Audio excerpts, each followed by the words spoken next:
Au Venezuela, le système de santé est dans un tel état qu'une simple égratignure peut vous coûter la vie. La petite Ashley, âgée de 3 ans, a failli mourir à cause d'une infection au staphylocoque. Pourtant, tout avait commencé par un petit bobo au genou. Comme tout parent, sa mère l'avait consolée, lui avait désinfecté sa plaie. Oriana Pacheco nous raconte. Elle est tombée et s'est écorchée. On ne pouvait pas imaginer que cette écorchure lui cause tout ce qu'elle a enduré.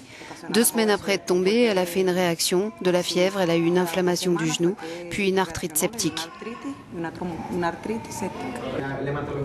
Le pédiatre d'Ashley nous explique comment tout s'est enchaîné. Elle a même failli être amputée de la jambe. Ashley est une petite fille de 3 ans qui a été admise dans notre hôpital pour une infection de peau causée par un germe résistant. Cette bactérie a atteint le sang, puis ses poumons et causé une pneumonie. Ceci a entraîné une infection du cœur, une endocardite. Pour éradiquer ou contrôler l'infection, elle aurait dû initialement recevoir un antibiotique, la vancomycine, mais elle n'a pas pu parce que personne n'avait ce médicament. Au printemps dernier, ce pédiatre a vu mourir 5 enfants de septicémie en une semaine à l'hôpital universitaire de Caracas.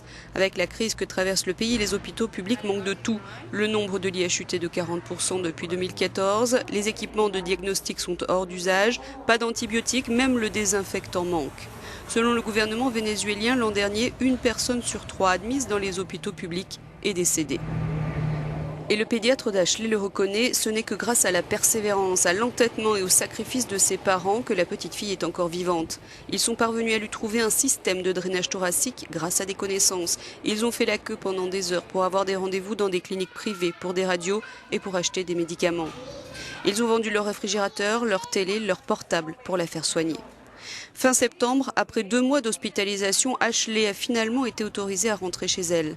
Même si son cœur est lésé, cet épisode s'est bien terminé. Mais pour l'administration Maduro, la crise médicale du pays n'est qu'une invention colportée par ses adversaires. Son gouvernement a refusé toute aide humanitaire.